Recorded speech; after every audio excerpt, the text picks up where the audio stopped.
Okay, hello everyone. My name is Angela Hines. I am an IATAN card holder from booking group travel.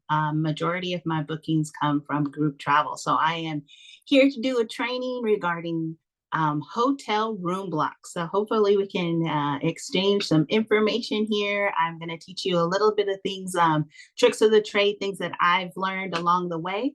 And hopefully this means a lot for each and every one of you. Thank you for investing in yourself to learn a little bit more about group travel. Okay, so I am going to move on to the next slide. So one of the first things people ask, like, where do you find, groups? And I did on my first week, I really kind of drilled into how to find groups, but that's pretty much you need a group before you can start a hotel room block, right? So I'm gonna add to the chat. There is another video recording that Mark Krebs did in regards to groups. So, you might want to check that out. But he does go over a lot of detail. So just give you guys some ideas. One would be, team sports, right? So team sports, another one could be church groups, craft retreats. There's a lot of craft retreats out there. Check into those senior communities. They do a lot of groups, whether it be knitting. Knitting is huge on cruise ships, by the way. Knitting, crafting, where you can have an entire conference room at a hotel blocked out, and then hotel rooms blocked out for them to do their crafts for a day or two. And then another one is conferences, right? So there's speaker engagements all over, whether it be a company or individual, an author. If there's speaking engagements, you can book hotel room blocks for that. All right. Next one is, before I just really dig into the hotel room blocks, I want to help you guys remember your role. And I know this sounds really self-explanatory, but I like to say it because sometimes we're so heavy client focused that we are not necessarily sensitive to the hotel. So I just want to make sure that you know and you remember when we're going through this, you are the liaison, you are the go-between. So, right in the definition here, communication or cooperation that facilitates a close working relationship between the two. So you are communicating to your client the needs of the hotel, and then you're explaining to the hotel the needs of the client. It goes both ways. Sometimes the client is, I want this, I want that, and the hotel is not able to accommodate. You need to be able to communicate that to your client in a fair way, and then help level set your client's expectations. I find that happens a lot, that sometimes our clients can ask for the moon, and there's nothing wrong with asking for that, right? But we have to really help level set their expectations, because we have to remember that the hotel is our vendor, our supplier as well. We want to keep that relationship. So make sure we foster both of the relationships. Now, you secured a group, congratulations, now what, right? Some of the things that I wrote a list of things that I ask questions for. So if you want to take a screenshot of this or copy it, these are some of the basics of what to ask your client. How many attendees are they going to have, and what, based on what are they doing? Did they do any marketing already? I had this particular client was a mothers in ministry retreat, and I asked them, so, I know you've been doing this for 4 years. How do you know how many people are coming this year? And she goes, well, I don't know. I'm hoping that the same people, but she was changing the location. So that made a big difference in my eyes. So I said, well, what if you did a poll? Could you just do like a Google form poll and see how many people are willing to come? So she sent out an email to all of the people that attended the previous years, and she received feedback. She said, I need this right away. And so they responded, and she had over 100 people, interested. Now, that doesn't mean that she needs 100 rooms, because a lot of the women, they shared rooms. There are a lot of moms, they just, they shared rooms. So the amount of attendees versus the amount of rooms is very different, right? So you're going to have to ask that question as well. They're probably going to bunk up, as I mentioned. So that would mean that you don't need as many rooms. And so what is an estimate? And you always want to kind of lowball it or get it as close to as possible, because you don't want to have rooms outstanding that you can't fill.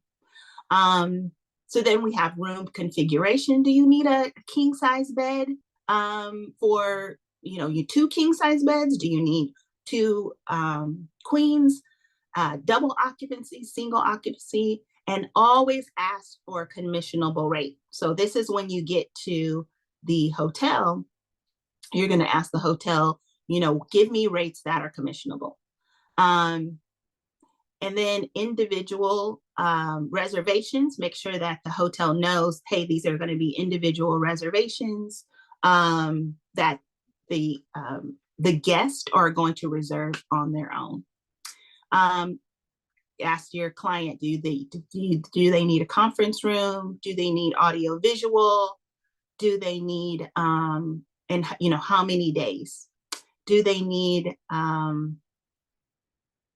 catering? That's important. Are they going to need breakfast, lunch, dinner? Are they eating there?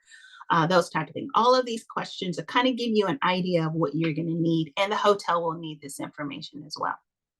Okay. So when we talk about protecting your client from attrition is just like, you have a number of rooms, let's say it's 10, and you don't want them to go down to 4, because now your client will have to pay for the balance of those rooms, right? They have to pay. In this particular contract, it was 80% of the room commitment, okay? Room night commitment. That means each night. So say you get to capacity on Friday night, but on Saturday, people leave on Friday night, and on Saturday, you don't have enough rooms filled, then your client has to pay for that delta, the amount of rooms that were not filled, right? So you want to have a balance. So in this particular contract, we had a commitment for 60 rooms on Friday and 60 rooms on Saturday. Now, 80% of that commitment is 48 rooms. So 48 rooms needed to be filled on Friday and on Saturday. And so we want to make sure that we're helping our client understand the numbers so that they can fill and meet those obligations. So in conference rooms, right, Jess, we mentioned, we have hotel room blocks, but what if they needed a conference room for their meeting space and they were going to do some type of retreat here? In this case, where I have the Mothers in Ministry retreat, they had in fact used some of the conference rooms, and they needed multiple ones because they were doing breakouts. We do not get paid on commission on the conference rooms. We get paid on the actual room blocks, right? And not per person. We get paid on the actual room. So the amount of people in the room does not matter. It is the actual room rate that we get paid on. So when you have a conference room, I want to work in the best interest of my client. So usually I try to get a food and beverage minimum that they have to fill. And that just means how much are they going to, if they're going to have food and beverage anyway, how much of that do they need to fill? How much do they need to spend on food and beverage in order to not pay for their conference room? Right? So sometimes your conference rooms are free if you pay enough in food and beverage. The questions here, what days, times, those type of things are pretty standard when asking for a conference room. So we'll go on to reviewing the contract. Okay, so these are some of the things that are bullet points that are in the contract. Maybe later on, if we have time, I will show you a contract. But these are kind of the line items, the room, how many rooms, what's the rate, the commission amount, special concessions, methods of reservation. Please read the entire contract from the beginning all the way to the end. And the reason why I say I have found errors in contracts all the time, misspelled words. I have had a completely different person in my contract. So they had, my client in the beginning of the contract, but when it got to the middle, somehow they forgot to copy and paste, adjust, change like the name. And I'm like, who's this, church that I don't even know who this is. And so they're like, oh my goodness, I'm so sorry. That literally changes everything, right? Because the hotel's going to hold your client to that contract. So make sure that it's in your client's interest. And then we want to hold the hotel to that contract as well. So make sure, yes, it's so important to read contracts. So the other thing is we need to take that contract and we need to send it over to Archer. If we go into the commission tracking form area, it talks about hotel groups in our back office. And so we're going to have to email the contract once it's done, once you've read it and it looks good to you, before you get your client to sign it, send it over to Archer so that they can read it. And the reason is this really to safeguard you, right? You are your own business, but Archer is so awesome in that it wants to safeguard you and your errors and omissions, and it's helpful, right? So you send the hotel contract over to Archer. They get back to you so quickly. Sometimes it's not even an email back. You email them, they call you. I've had Jose call me and say, looks good, Angela, can go forward, good luck, right? I'll tell you what they're looking for. This little square at the bottom, they're looking for, is the hotel committing to a commissionable rate? And what is that percentage? They're asking for Archer's name to be in the contract, not Angela, not Travel Agility, not your business name, but Archer and the IATA number, right? So you want to make sure that you see that in your contract. So Julie, you said you don't see the commission on your contract, and the email they sent me is included, but the pricing, yeah. So make sure you go back to the hotel and add that on there. Make sure that they add it. Otherwise, you don't get commission. Who does the commission go to, right? If that's not in the contract. So then the IATA number, it might have Archer's name on it, but without an IATA number, where's that check going to, right?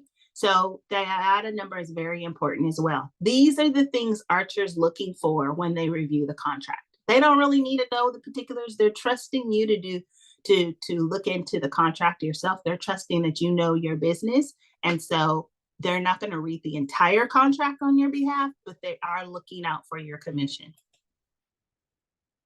Okay, next thing, I want to talk about knowing your dates.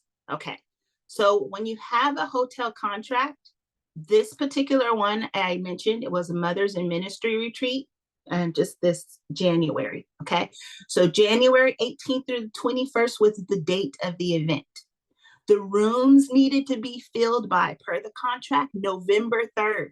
So a lot of people think, oh, I will reserve my room in December. I'll reserve my room maybe the first week of January. Well, no, because then the hotel room block and that rate, that great group rate that we're giving them is over, right? And now the hotel's saying, okay, it's November 3rd. Mothers in Ministry retreat, you didn't fill all your rooms.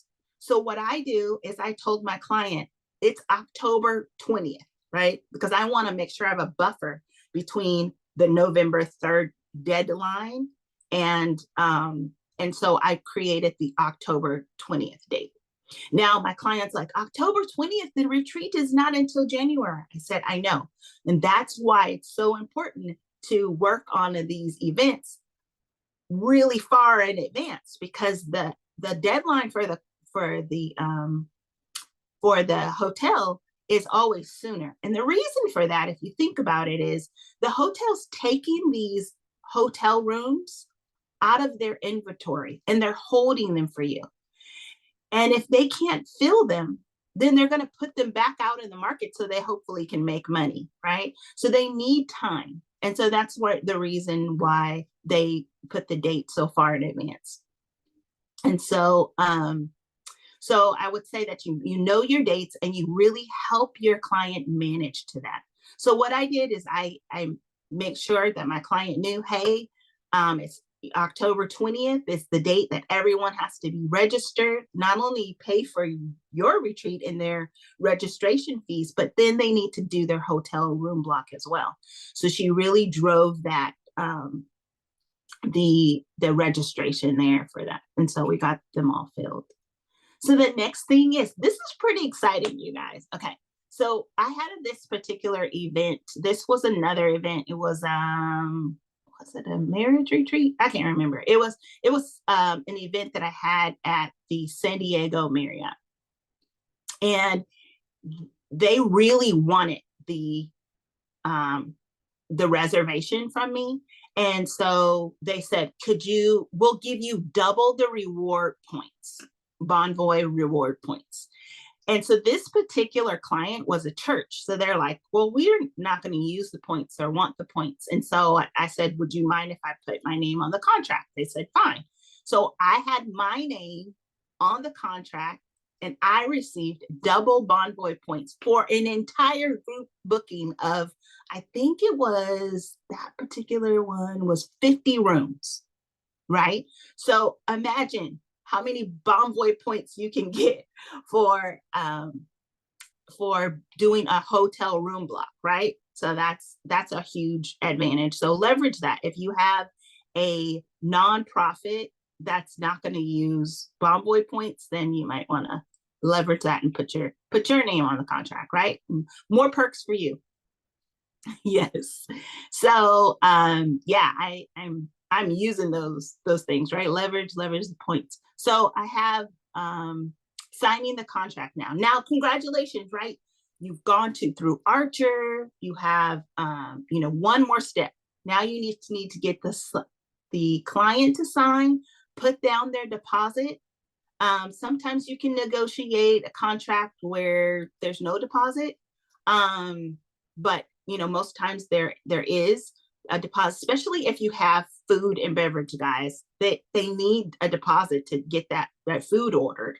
So if you just have room block only, you probably don't need to have a deposit in your contract. But if you have food and beverage and a conference room and all of that, your client's going to need to pay a deposit. So just to note that for your notes, just to have that in the back of your mind. And then you have the hotel needs to countersign that contract. Okay. And so once it's signed, it's showtime. You guys got it. That now the obligation is, the ball is in the hotel's court. They need to send you a link, and it's for each individual attendee to make their reservation. And this example at the bottom is Mothers in Ministry Retreat 2024. It's tailored and specific to your event. This is customized by the hotel, sent to you, and then you get to send this to your client. Your client gets all excited. Their name is in lights. They're like, oh my goodness, this is my own reservation link. They put that on their portal. I don't know if they're going to put that on their social media, but this is a link for their event. This is to get everyone to not register for their event, but to block their own hotel room, right? So now the guest goes, oh, great, yes. Now I already did my registration with the Mothers in Ministry Retreat, but I need to get my room. So they go in, they put their credit card in, enter I can't talk, into the portal, and now they are reserved with the hotel. So the hotel has your information, Denise, and it doesn't have, Mothers in Ministry as the master account. It has your specific name, your credit card number. When you check out of the hotel, it's just like any other hotel you would go to. You would check out, you would get your folio, you've paid. So the client, your client is not paying for their rooms. They are just paying for the food and beverage portion of it. And this is really helpful in, to communicate when you're doing the contract, because they're going to see a huge dollar amount, could be $50,000 for holding the hotel room. And they're like, oh my goodness. And you say, don't worry, everyone's paying individually for their hotel room. This is just to show you what the hotel room block. But it also helps that number, showing your client that number really helps to go, we want to make sure we don't have any attrition. We want to make sure we fill this room block. Because if we don't, you're going to owe some money for those hotel rooms. So this really kind of motivates them. But rest assured, they do not have to pay that amount. All right. So client communication. The rooms are blocked. Everybody's doing their reservations. Now, how do you know how the rooms are being filled? Well, this is where you're going to reach out to the hotel and you're going to ask them for a weekly pickup report. That's what the industry calls it. I don't know why, but it's basically how many rooms are they picking up? And it's basically a room list from the hotel. It's going to itemize every person that has made a reservation, when they made the reservation, what their reservation number is, how long they're staying. Some people are coming before the event. Some people are staying after the event. Sometimes your room block dates can be, I put 1 day before and 1 day after, in case people want to extend their time a little bit. So you might have the event is, 3 days, but then put 1 day before and 1 day after, we'll extend it. You can do that. And I don't have, I work with the hotel where those dates on the end are not like, they're flexible, where I don't need to have them reserved and they're not part of the room. They can get that rate. It's like optional, if that makes sense. Some hotels will not do that. They'll say, no, we need the dates, but there's some wiggle room there. So now you get this list. You send that list to your client.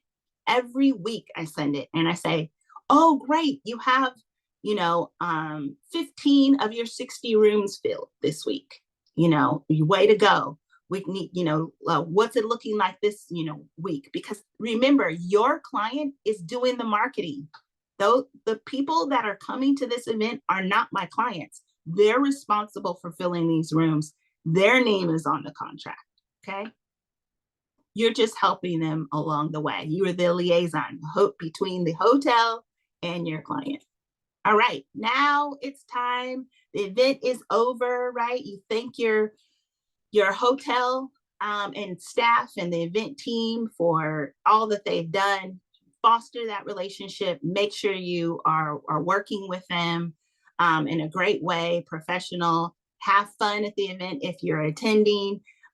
Make sure that everything is executed that's on the contract. So if the food and beverage was supposed to be there, they're supposed to have water, all those type of things, then make sure that that's executed on behalf of your client. And then you're going to get to the part where you close the event, and now it's time to fill out the commission tracking form. How do you do that? Like, what do you do? You need that final rooming list, that pickup report we talked about. Well, you're going to get one at the end. So what I do is I think maybe a day or two after the event, I go, hey, thank you so much for helping us have an amazing event. My client was so happy with your services. We hope to work with you again next year. Can you send me the final rooming list? Okay, so they'll send the final rooming list. And what that is, it shows every person that attended and that paid. There might be some no-shows. How would you know, right? Unless you have this report. The hope is that you have every room filled, right? And that there's no attrition. They at least meet that 80%. That's a little buffer room, right? And then you use that to fill out your group commission tracking form. And there's videos out there on how to fill out the group commission tracking form.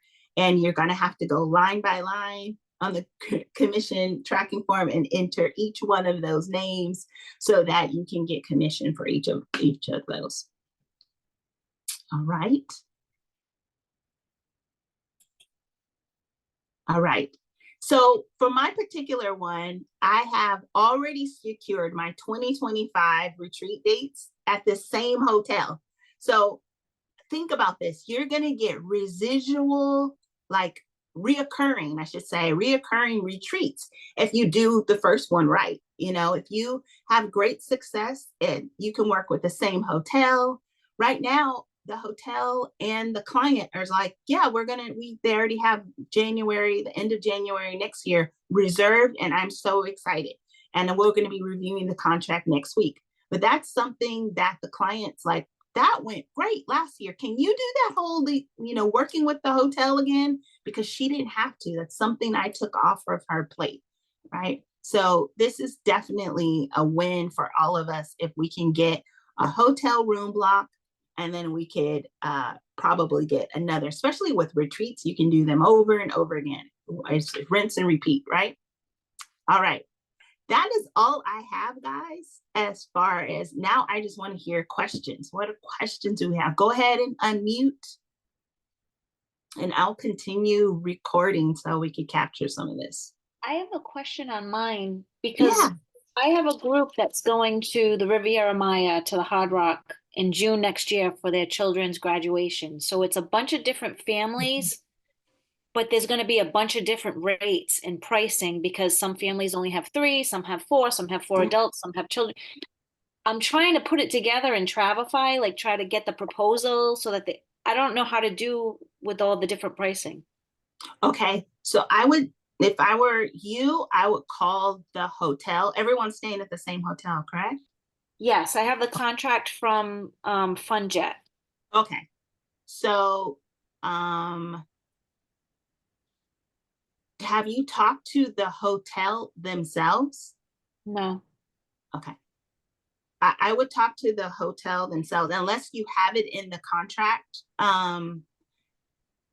where you have all of the rooms. So because I think the question you're asking, and correct me if I'm wrong, is how to put it in the proposal. Yes. Which is different than the contract, right? Yeah. To put it in the proposal, I'm going to do a training on this next week on branded groups, but so that's my little plug. But it's you're going to have to itemize each group, right? So sometimes I have like the economy group, right? And that doesn't include airfare, but it includes this type of room and this, so that your clients can pick. So maybe in Travefy, you have it where, you don't have any dates, but you have what's included, right? Pricing what's for included, each, what's not included. For like 3 adults, it'll be this price. For 3 adults, 1 child, it'll be that, and just like itemize it like that. Yes, I wouldn't do it by personally, I wouldn't do it by the number of people. I would do it by the room type. So if you need a suite, then it's going to be this, right? So it's all inclusive. So that's why it's different. So that's why it has to be like, because if children are 17 and under, then they are a different rate than if they're 18, because the drinking age is 18 in Mexico. So they get charged as an adult. So if there's 3 adults in a room, it's one price. But if there's 2 adults and the child's only going to be 17, it's a different price. Like there's so many different prices. That's where I'm getting confused. Yeah. Should I itemize it? I think you should. I would. Just in Travefy, just itemize it so then they can pick they can see what theirs will be. Okay. I would. Yes. Okay. You are on the right track, Julie. Thank you. Yeah, you're welcome. Angela, Yes. just real quick, how do you do the credit card authorization form for each individual client? There is no credit card authorization form. That's a great question. And the reason is that your client is giving the hotel their credit card because the hotel is not going to take it from me. They send the client a link and they do it electronically straight to the hotel. So it's similar to when you're using, let's say you send your client an invoice and your client pays the invoice online. You don't need a commission tracking form for that because they paid it directly. You only need a credit card authorization form if you are taking their credit card and making a payment. They're authorizing you to pay on their behalf. The clients are not authorizing me to pay. So I don't need a credit card authorization form. Does that make sense? It does. I've just been told differently that, like say if you're in Vax and you have a payment link that you send over, Oh, okay. that you still need a credit card authorization form because it's tied to your name.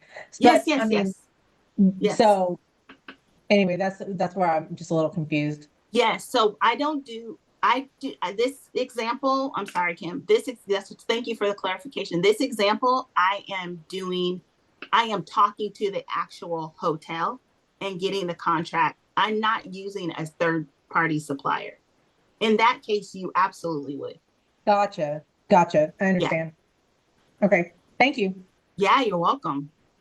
So what do you mean by third-party supplier? So Vax, FunJet, that's a third party, right? Okay. The hotel is the actual one receiving the money, but there's somebody in the middle that gets the money and then gives it to the hotel. So that's third party. Okay. I do have a question. On one of your slides, you had said on the Marriott Bonvoy, you had said that you put your name down like to get the points because they weren't going to use those. So if you put your name down there, is your name on the contract as well? Do you have No. to sign? Okay. Nope. Not at all.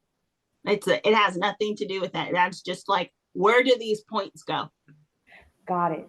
That's Okay. it. Yeah, my name is not on the signature line for any of it. Yeah, those points could go to a charity. They can go to anywhere. Nice. Okay. What else, guys? These are great questions. So, well, let me ask you this. So how did you get your first group? Did you already know people? Did you like go to belong to church? How did you get your first group? Yeah, so it's a church that I knew that I've been doing, events with and engagements. So that's how I got my very first one. And then they told, I guess there was a staff meeting. They told someone else like, hey, did you know Angela did our last event? And so they're like, well, maybe I need her too. So that's how I've been getting. Yeah. You're welcome, Kim. Yeah, but I would say do networking, and watch like my first video. Like you can go do a lot of networking. You can get groups. People want the service. They need help them understand they need the help. This is one thing they don't have to do, right? They don't have to search for the hotel and talk to the hotel. There's a lot of going back and forth that you're saving them time from doing. So leverage what service you provide, and then they will definitely take advantage of that. The turn time. Oh, sorry. Yeah, go ahead. Well, I was going to ask, so like when you're booking a group and let's say, since I am new, let's say I get stuck on something, who do I call? Do I call like my upline, my platinum person? Yes. Okay. Yeah, absolutely. I'll be able to help you. Yeah. Perfect. I have a quick question. Sure. With because I've never done this before, and I've done some with the cruises, and I really Yeah. like it. But I was looking into this, and so I haven't done it before, so I'm really, really new to it. So I guess the question would be, with hotels, I guess do you know how many rooms is considered a group? Or does that vary depending on hotel? That's a great question. I think Jolene is asking the same questions. How many? I don't think that I think it's up to the hotel. I have booked as low as 6 rooms for a wedding. Okay. Yeah. And that's up to the hotel, right? And I did that with no deposit, nothing, I didn't even have to do a contract. Sometimes Okay. if they're small and then they have the room, they'll do that for you. And it's locked in at at the same price. Yeah. And they Um, basically they'll say, hey, Angela, if you don't fill these rooms by X date, then I'm going to let them go. I'm going to release the rooms. So that's better than Okay. being on the hook for them, right? Right. Okay, Yeah. that makes, yeah, because you didn't need a deposit or anything like that. Okay, so then it Yeah. just varies on hotel. So it's just kind of best to call the hotel and Yes. and And kind of yes, talk to ask them, them. hey, I need 10 rooms. I need 6 rooms on these dates. Can you give me a commissionable rate? They say, yeah. This is the rate. And you're like, that's an amazing rate. Can you hold them for me with no contract? And they'll tell you yes or no. Gotcha. Okay, well, thank you. Yeah, you're welcome. What else? Got great questions. Did I miss one?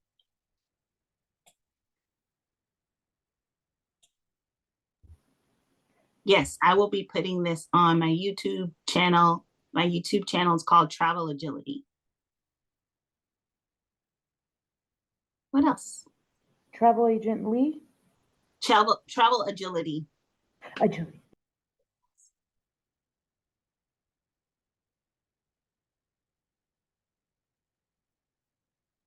What was the turn time you were mentioning?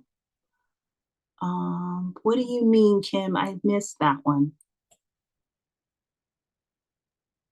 I think you were talking about how long it takes from the time that you start talking to the hotel to the time that it's like ready up and ready to go.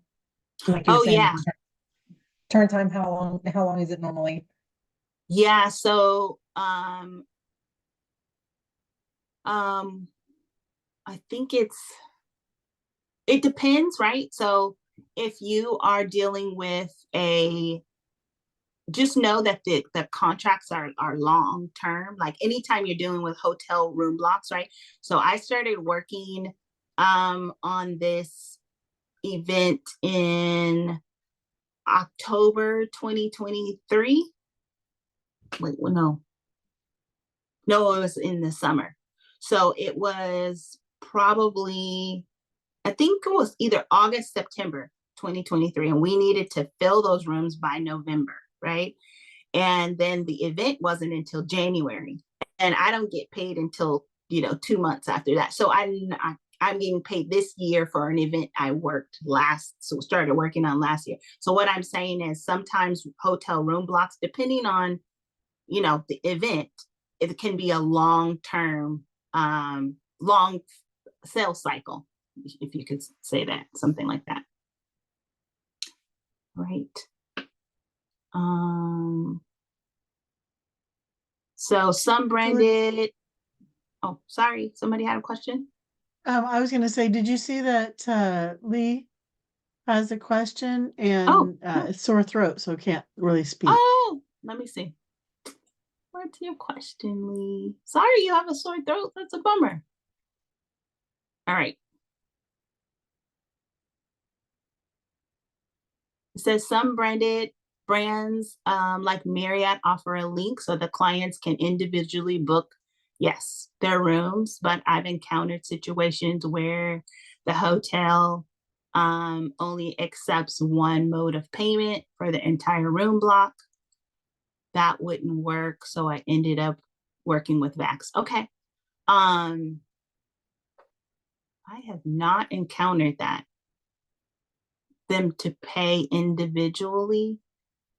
It must be because they're not set up that way. No, I haven't encountered anything like that, if that's the question. I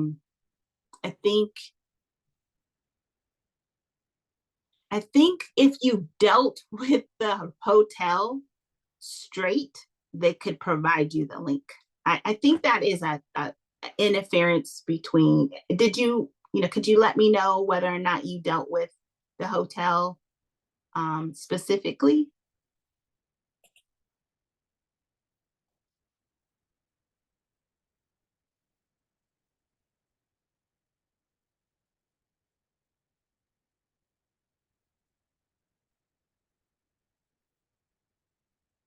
Thanks for adding my YouTube channel, Jeanette. Yes, you dealt with them directly. Okay, that's interesting. I'm sorry. I know I've never had that experience where they couldn't provide a link because it's to their advantage, right? What if somebody wanted to stay longer? I don't know why they wouldn't take it. I do know, Lay, that if you have a hotel room block and there's a master credit card that is on file, and that's usually my client saying, I'm paying for food and beverage. If there's anything that you need or you're going to add to the booking, then the MasterCard is going to be charged, and then all the individual rooms will be charged. The rooms are completely separate, but I've never had that. That's weird. Now I'm curious. I'm gonna have to look into why they do that. I want to know why they wouldn't do that. I know that most Marriott properties do. They love their links. They send them out all the time. And Hilton, I've never dealt with it. And maybe it's a foreign thing because it's in the Rue, a foreign hotel. So what else we got, guys? I'm gonna stop sharing and stop recording.